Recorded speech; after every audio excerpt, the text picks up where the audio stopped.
be seated. All right. Probably feels like a one-man show this morning with everybody being gone. Taught Sunday school this morning because Trevor and Lydia are in Kansas. Leading songs this morning because Caleb and Joanna are in Wisconsin. And, I don't realize what a wonderful blessing and help it is when you got everybody here, but you realize it really quick when they're all gone. And I'm glad that you sang along and sang out a little bit to cover my voice this morning, because I know I don't sing near as good as Caleb does, but we are glad that you could be here. I know holidays, a lot of time people are traveling and seeing different family members and things, but we're glad that you're here and able to be a part of the service with us this morning. Take your Bibles and turn to Joshua chapter 1. Joshua chapter 1. As I mentioned earlier today, we got a couple of the teenagers preaching tonight, which means, they're going to give us our New Year's challenge. Right, Evan?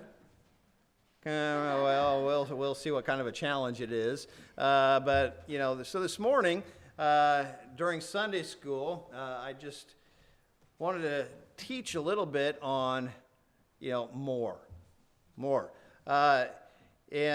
So often, and as I mentioned, one of the first words that little kids learn is more.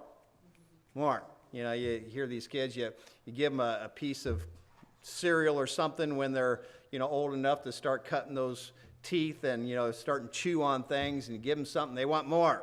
But as a Christian, and as we head into the new year of 2024, as I mentioned, I said 2014 during Sunday school, but 2024, we should desire to want more from God. And how do we do that? We looked at Solomon as the illustration, and how that he prayed that God would give him wisdom. And as he prayed for the right thing, not praying selfishly, but in humility, God he gave him above and beyond just that. He gave him more. But we got to be careful, because we also looked in the life of Solomon how that he decided that he wanted that wisdom from God for the nation, but he didn't apply it to his own life, and as a result, God took things away.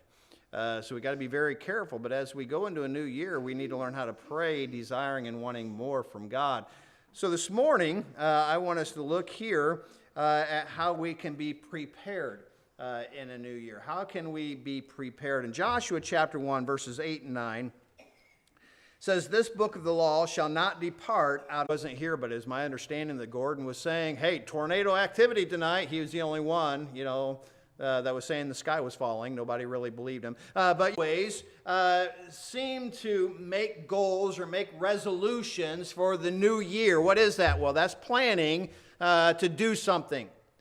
Maybe you eat too much ice cream, and you're doing the things that God